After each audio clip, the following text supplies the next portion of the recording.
Informasi lainnya pemirsa, Majelis Sidang Komisi Kode Etik Polri menjatuhkan sanksi demosi.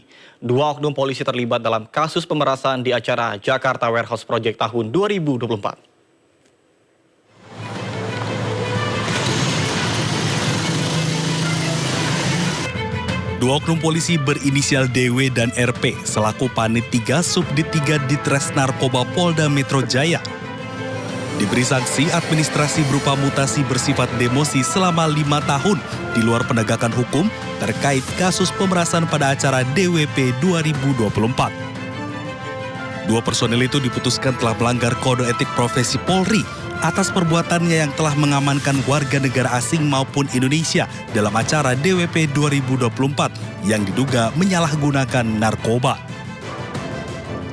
Namun dalam prosesnya, para oknum tersebut meminta uang sebagai imbalan pembebasan. Putusan sidang KKEP yaitu pertama, sanksi etika berupa perilaku pelanggar dinyatakan sebagai perbuatan tercela. Kemudian kewajiban pelanggar untuk meminta maaf secara lisan terhadap sidang KKEP dan secara tertulis kepada pimpinan Polri.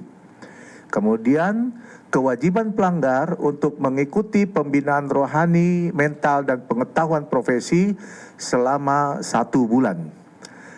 Sanksi administrasi berupa pertama,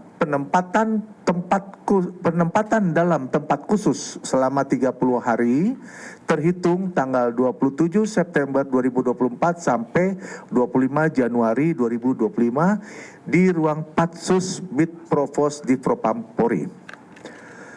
Mutasi bersifat demosi selama 5 tahun di luar fungsi penegakan hukum.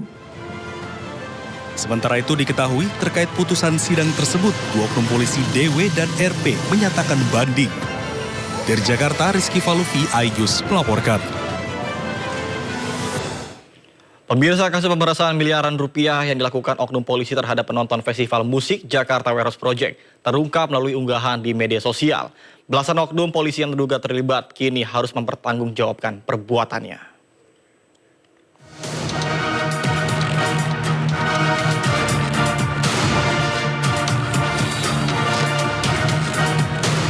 Festival Musik Jakarta Warehouse Project atau DWP ternodai atas dugaan pemerasan yang dilakukan oknum polisi terhadap puluhan penonton asal Malaysia.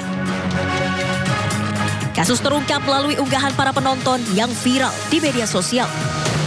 Sejumlah warga negara Malaysia mengaku dipaksa menjalani tes urin dan membayar sejumlah uang meski hasil tes narkoba negatif. Total kerugian akibat pemerasan disebut mencapai 9 juta ringgit Malaysia atau setara 32 miliar rupiah.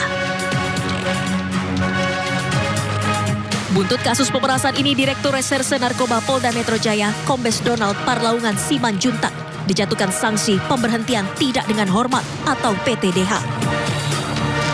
Sanksi pemecatan diputuskan dalam sidang kode etik yang digelar pada 31 Desember 2024. Sebelum dipecat, Kombes Donald Simanjuntak telah dimutasi dari jabatannya melalui surat telegram Kapolri tertanggal 29 Desember 2024. Posisi Dires Narkoba Polda Metro Jaya digantikan oleh Kombes Ahmad David. Dalam kasus pemerasan ini, sebanyak 18 oknum polisi yang diduga terlibat diamankan Divisi Propam Polri. Belasan oknum polisi tersebut terdiri dari personil Polda Metro Jaya, Polres Metro Jakarta Pusat, dan Polsek Metro Kemayoran.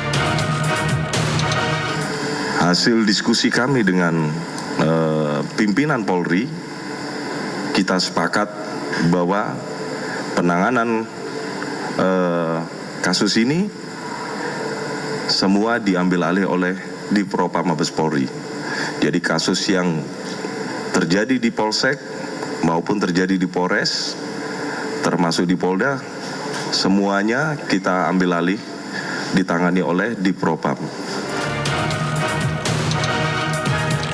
Sidang etik belasan oknum polisi yang diduga terlibat pemerasan digelar secara bertahap dengan melibatkan Komisi Kepolisian Nasional sebagai komitmen transparansi Polri dalam penanganan kasus anggota yang bermasalah. Tim Liputan iNews melaporkan.